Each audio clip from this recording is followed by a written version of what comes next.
While Super Mario's Odyssey began back in 1985, the origins of the Italian plumber are actually rooted earlier in a certain sailor man. Back in 1981, Nintendo tasked Shigeru Miyamoto with creating a game around the popular American cartoon. Miyamoto obliged and designed a game that saw Popeye scaling ladders to rescue olive oil from the evil Brutus. When it transpired that Nintendo didn't actually have the rights to Popeye, Miyamoto had to think on the fly to create new characters for his game.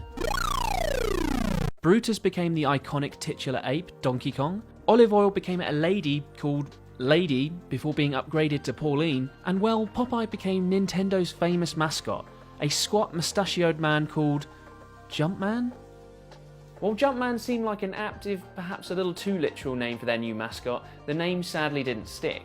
But the mechanics certainly did, and it came to define the character, the franchise, and hell, even the whole genre. Jumpman eventually became Mario in 1982, when the name started appearing in promotional materials for Donkey Kong arcade cabinets, allegedly a tribute to the landlord of Nintendo of America's first HQ in Seattle. And the name was cemented even further in Donkey Kong Jr., which, interestingly, is the only instance where Mario is the villain in a game he appears in.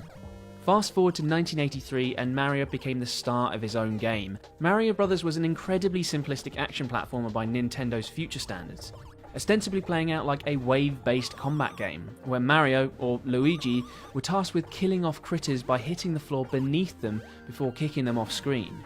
It's safe to say the mechanic did not catch on, but 2 years later, Mario returned for one of the most defining moments in gaming history. Super Mario Bros. Released for the NES in 1985 and laid the foundations for everything that would come to define the franchise. At the time, the NES was largely populated with single-screen games, much like Mario Bros. But Super Mario Bros. Introduced a right-scrolling movement that matched the player as they moved through the level. It brought a real sense of adventure and forward progression, and coined the term side-scroller, which would become the benchmark for the genre for years to come. Coupled alongside this new side-scrolling dynamic was a clearly defined structure too. The game was mapped out across 8 worlds, each made up of 4 levels, for a total of 32 courses. The game eschewed the darker aesthetics and New York setting of Mario Bros., relocating the franchise to the brighter hues of the Mushroom Kingdom, and introduced a new antagonist for our portly plumber, Bowser, or King Koopa.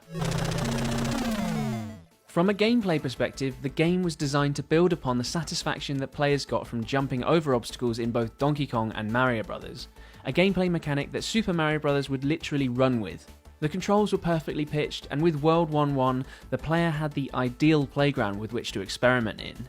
And then there were the power-ups that have now become synonymous with the franchise. Firstly, there was the dubiously titled Magic Mushroom, which turned regular Mario into Super Mario and granted him the ability to take an extra hit. Then there was the Fire Flower, which gifted Mario the ability to throw fireballs. And lastly, there was the Starman ability, which sadly has nothing to do with Bowie and gave Mario a brief stint of invincibility. Super Mario Bros. Was a huge hit, selling well over 40 million units worldwide, and it's not hard to see why. With groundbreaking gameplay, an eye-catching aesthetic, and some of the most iconic music in all of video games,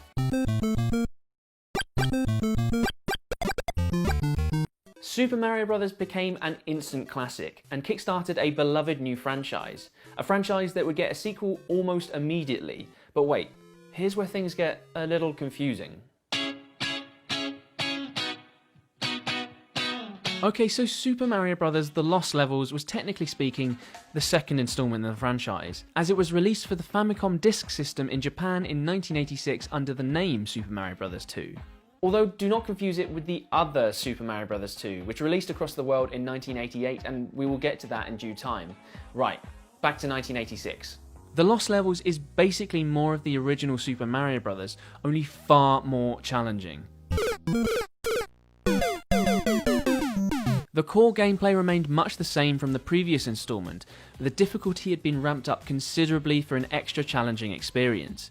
It was a far larger game too, spanning 52 courses across 13 worlds, but good luck getting through all of those. Then there were a handful of new little treats for players too, most notably the introduction of a poisonous mushroom, which was the first power-up you encountered in the game and, well, killed you. And if that isn't a statement, I don't know what is.